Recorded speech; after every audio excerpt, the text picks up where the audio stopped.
Are you ready to invest in yourself today? Welcome to the Wealth Builders Podcast, where investment leader Billy Epperhart teaches you how to build wealth through applied biblical wisdom. Scripture says in Deuteronomy 8:18, "Remember the Lord, your God, for it is He who gives you the ability to produce wealth."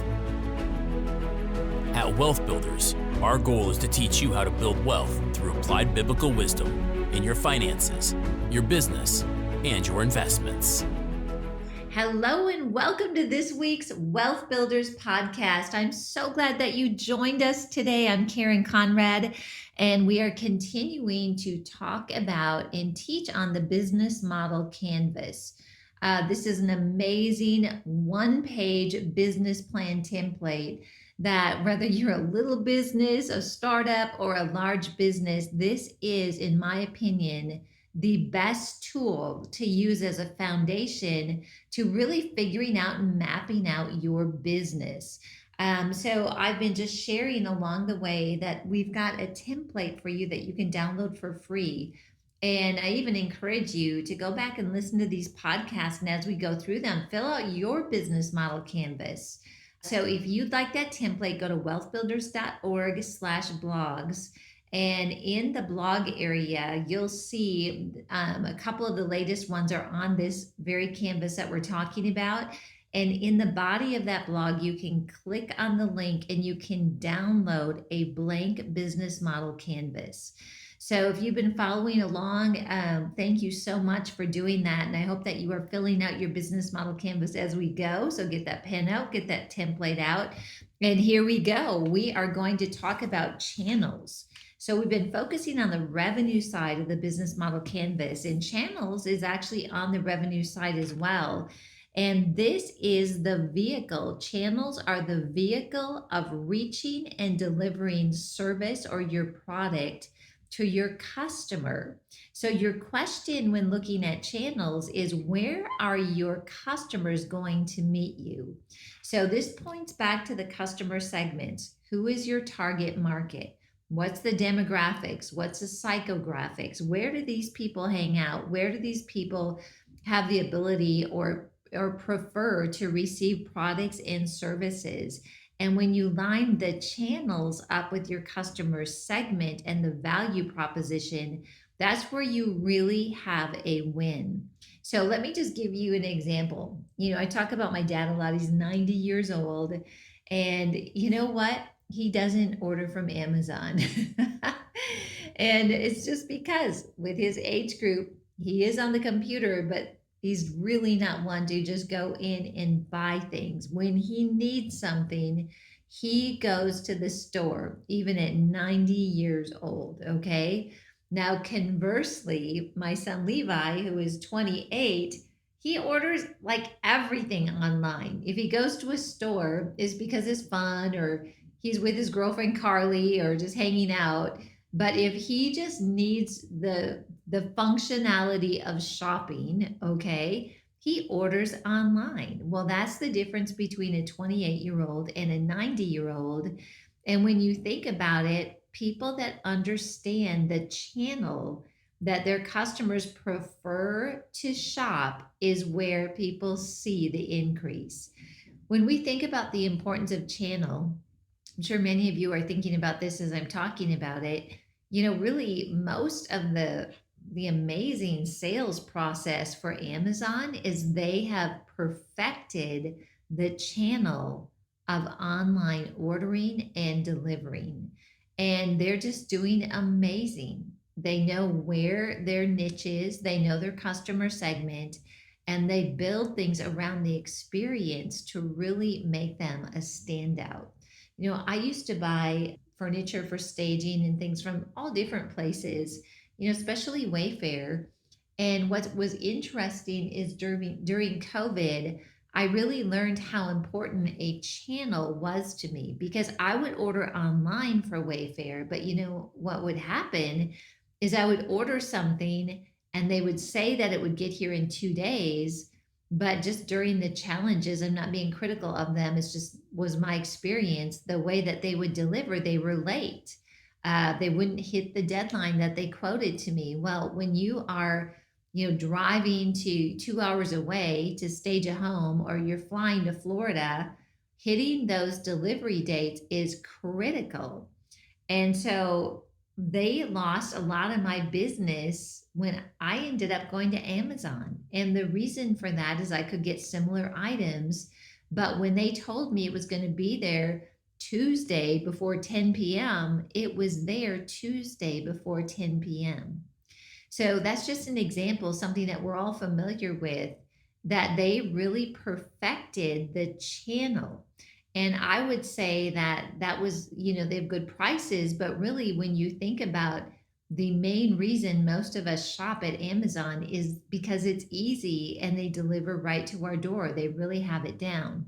So let me ask you this, with your business, what are your channels of delivery? Do you get complaints on it? Do you think a high percentage of your customers actually do business with you because of the channel of delivery? Or let me ask you this, are you missing customers because you've not paid attention to the channel of delivery? These are all questions that we want to ask and think about. And that's really the beauty of this business model canvas. It really forces us to think through these things. So, with channels, here's some questions that you can ask and you can have you and your team answer. How do our segments want to be reached? Like I mentioned, a 90-year-old, they don't want to order online. He wants to be able to walk into a store and be reached that way. So if I was a business owner that catered to people in my dad's age group, I would sure be thinking about how I can connect with them the way they want to be connected with. How do we reach them today? How do we reach people? How do we connect with people? I mean, I am on meetings all the time where we are talking about how to get the right message out to the right people. And there's so many options. We've got social media, we've got the emails, we've got Google, we've got Taboola, we've got billboards, right? We've got newsletters. So, how do we want to reach people? How do we reach them today?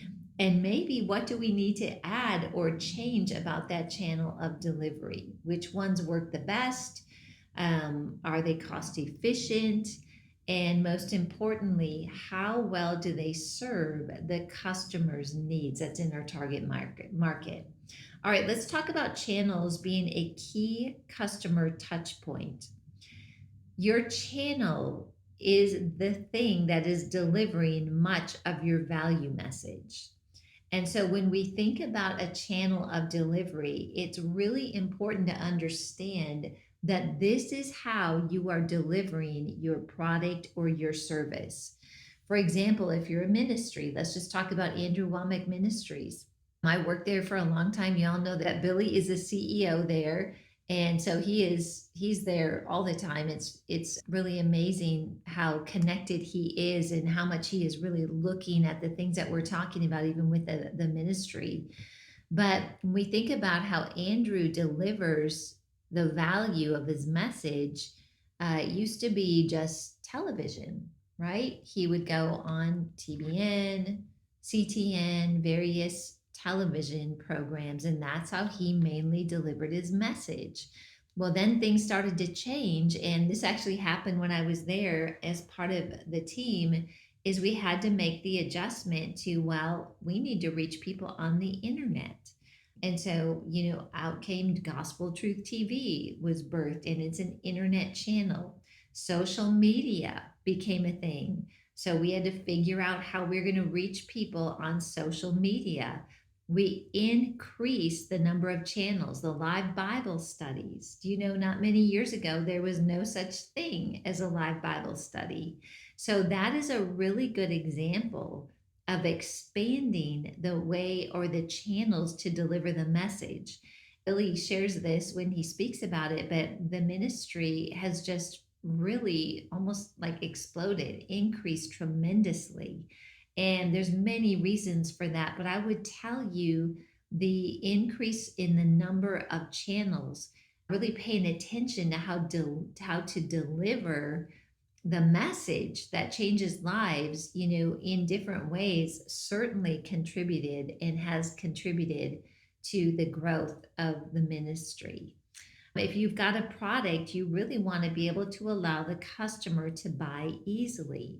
And if we don't pay attention to that and we have got a product or a service that people can buy, we're going to lose out. We're going to miss some of that growth. So, how many times have you gone, let's just say, to a store, maybe it's even a coffee shop, and you've gone in and you want to purchase something quick? You might be on your way to work, maybe it's through a drive through, and maybe the line is just backed up where there's no way that you can make it to work if you are waiting in that line. So those are things where if the target market wants to be served their coffee through a drive-through, which most people in the morning like to do that, you have to figure out a way to keep that drive-through moving and to serve as many people as possible. I think Chick-fil-A is really a good example of this. When they get really busy, which they do in the afternoon for lunches, they've got people out there taking the order in the line to keep things moving, and they're paying attention to being able to make it easy, convenient, and satisfying, right? To serve people their food, the Chick fil A food, in the channel, in the way that they want to be served, which I'm sharing about a drive through. So let's think about your business for a moment.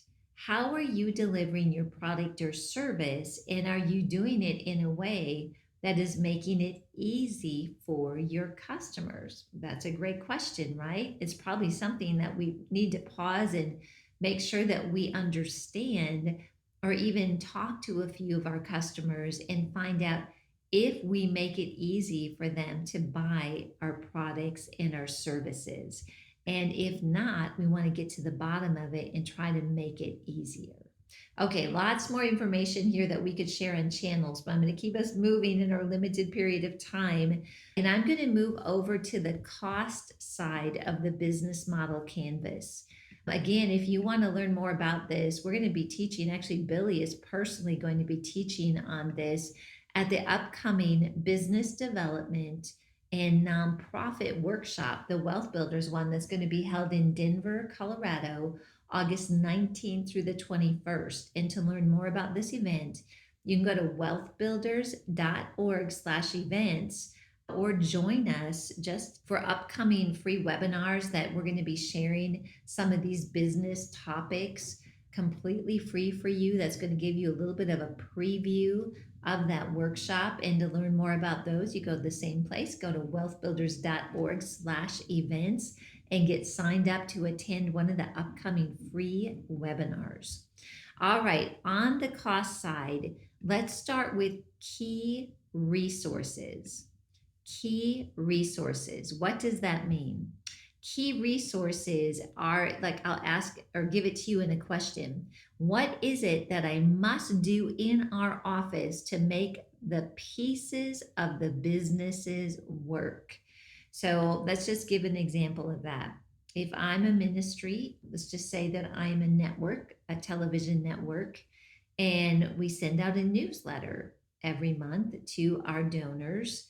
One of the things that we have to do to make the business work is we have to get that newsletter out the door on a monthly basis. Or in that same situation, if I am working for an organization that is a media organization or does programming for a network, or somebody that does media and programming, I must film programs, right? So if that's a key resource, is to be able to produce the program that actually provides the message, like in the example of a network. Here is another thing to think about. Your resources can be physical, they can be human, they can be financial. There's many different types of resources. They can be equipment. And so we want to think about, to make sure we've got our key resources listed, what is it that I must do in our office to make all of the pieces of the business work, and what types of resources does it require? Maybe it's physical resources like cameras, Maybe it's human resources like the camera operator and financial resources so we can pay the salaries, for example. All right, the next one we're going to jump to here is key activities. So here is a question to help you understand what your key activities are. What activities does our value proposition require? So let's just give the example of a coffee shop. If we go back to that, and let's just say I'm the Starbucks, and I am going through a business model canvas and wondering what activities does our value proposition need to be able to deliver on the product or the service. So in that situation, it would be, the activities are loading the coffee, making the coffee maker work, making sure you have the cups, talking to people across the counter, talking to people in the drive-through, making sure that there's a delivery of the food. You get the idea. Every business, when you think through what it is, what activities need to happen for you to be able to deliver on the value proposition, it really makes it easy to determine. You know what else I love to do with this? Is this also allows you, when you go through the key activities, it allows you to understand what the job descriptions are that you need for people and the types of things that you need people to fulfill. One of the things that I was working on today with a couple of friends of mine that are helping me, we just realized that for us to be able to continue to grow our real estate business, we had to figure out how to get our financials in better order. So when we think about the proposition that we actually provide for people within Sweet Tea, whether it's rentals, whether it's flips or vacation rentals, I had a good understanding. Like, for example, a vacation rental, I knew the things that I needed in there.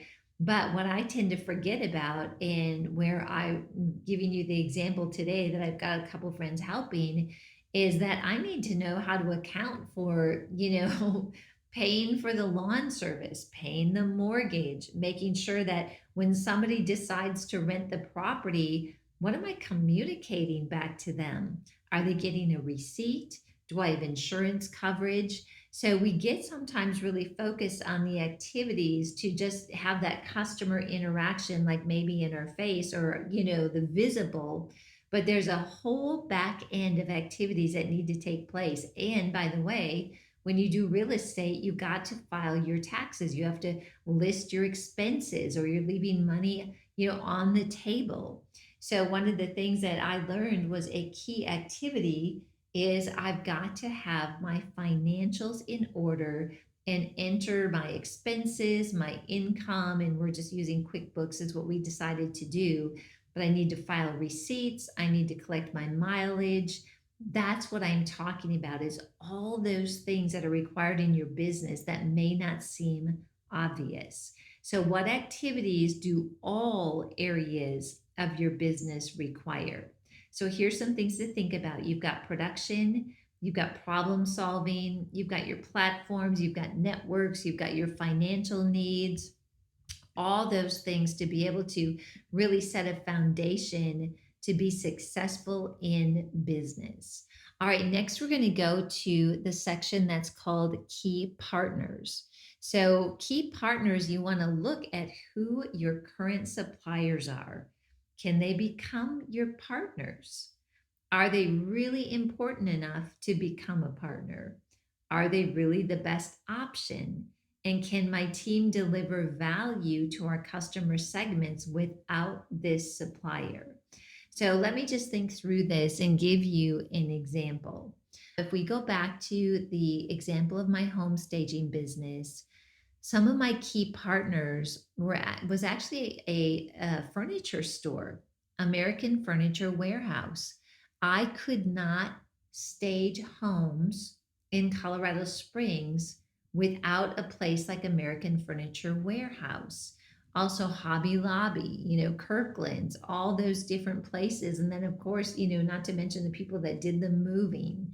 So, one of the examples that we might use is with that home staging business, An area that could have become a potential really good key partner would be is if I partnered with a moving truck. So it can be a win-win. I always need people moving, setting up things. Do they have the potential to become a partner? Well, they'd have to meet certain criteria, but you know what? It's possible.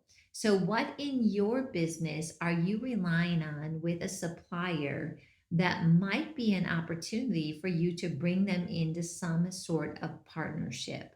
You know, partnerships, key partners are always a win win. We can definitely contract with people. Maybe it's something where you've decided to bring an employee in. But a lot of times, what I see businesses do is if they are leaning on a supplier, they oftentimes, to create another revenue stream, maybe just acquire that supplier, or they develop a division that creates themselves something that is key for their business. So that's something to think about. Again, we'll be talking a lot more about this at the upcoming business workshop, but I'm just trying to give you a little bit of an idea for each of these. All right. So with that, we are going to finish up the cost side of the BMGC with cost structure. Oh my goodness, this is so important. And a lot of us, I'm talking to myself here, we don't always think about the cost structure. One of the things we find in real estate is we might come up with an amount that we think we need to do a renovation, and we always add 10%. I think we're going to have to start adding more like 15%. But you have to understand your cost structure. What is it really costing to be able to run this business? So when we fill out this section, here are some things, some questions that you're going to want to answer. What are the most important costs? What are those costs that you cannot do without? All right. What costs cannot be managed? This is really good too. I'll give you a great example of this. Real estate taxes. Do you know what? I have no authority or ability to impact the amount of real estate taxes that I pay. However, I can take a look at the counties that we buy in and see what my maximum increase is going to be. What's my maximum risk that I'm going to take with real estate taxes? But I can't control it. Things like a water bill, I have no say over that. If you're delivering services, products and services by mail, and you're using the United States Post Office, you know what? If they increase their costs, you can't manage that. You might start to look at additional options. Another thing that we're finding is people that drive places, maybe they deliver things. Gas has doubled, right? So how are you going to possibly manage the cost of gasoline? You can't. So you have to take a look at what are the things that you can manage. And then in situations where you can't manage costs like gasoline, do you need to increase your prices? What do you need to do to be aware of those costs and make sure that you've got the ability to mitigate increases and you come up with solutions? What resources and activities can we cost control? A great example of that is advertising. There's nothing that locks you in that you have to, unless you signed a contract, that you have to spend $10,000 a month in advertising. That is a resource cost structure that you absolutely can control. Sometimes our employees are like that. Is there something that I can do to maybe get by without having to hire another person, or maybe to cut back on some of those expenses in my business? Are there subscriptions that we've signed up for that we don't need anymore? We can look at those types of things to be able to control costs. So be aware of what costs you can't manage and mitigate those, and then be aware of the things that you can manage and be active with it so that you are continually aware of where your bottom line is, where your net profit is. And if it starts to get squeezed, we have to look at other ways to be able to keep that margin at a healthy level. And then, are there suppliers that we should be looking at other than the people that we've always gone with? I'm a very loyal person. I think many of you could say the same thing. But there are just times where, even though it's inconvenient, if your costs are skyrocketing and you take the time to go through this, something like this BMGC, you're going to be able to recognize areas where, gosh, you know what? Maybe we need to shop this out. Maybe we're paying too much. Maybe the supplier's gotten too comfortable with us and they're just charging us more, and maybe we need to take a look and change things up. It's really important that you continually look at these things to really keep your business viable and profitable. All right.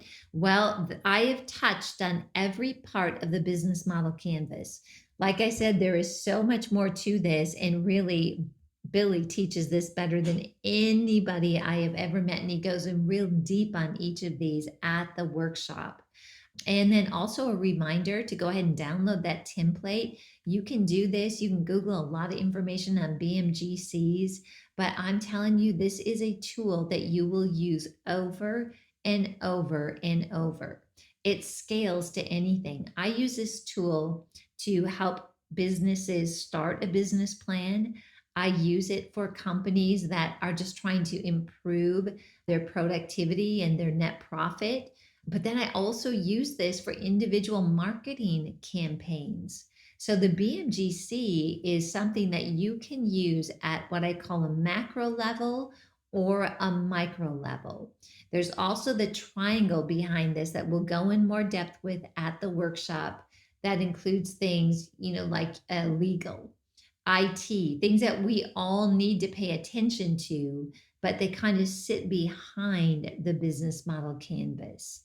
Well, I hope this has been helpful for you. I just believe there's all these businesses out there that are starting to percolate up as you're thinking about these things, or businesses where maybe you're just ready to go to the next level. And I'm just believing that this has been helpful for you. Also, don't forget that we've got Wealth Builders University out there, and we've got a lot of Billy's teachings on the BMGC are in Wealth Builders University. It's a great deal. It's just $299 for a full year, and it's unlimited access to all of the content, including a monthly mastermind. So go ahead and check that out at wbuniversity.online. All right. Well, thank you so much for joining us today on the Wealth Builders podcast. We are so encouraged with the testimonies that we're hearing from all of you, just hearts and minds just awakening to like, wow, I think I'm called to do this business or that business. We're just committed to helping you to make sense of making money for making a difference. Thank you so much again for joining us. God bless you and make it a great rest of the day. We hope you learned something of lasting value today from this Wealth Builders podcast. If you'd like any tools, teachings, or resources mentioned in the podcast, you'll find them online at wealthbuilders.org. Wealth Builders exist to teach you how to build wealth through applied biblical wisdom in your finances, your business, and your investments. Wealth Builders is a nonprofit organization. We depend on your donations to keep this podcast running. Please consider donating to us on wealthbuilders.org.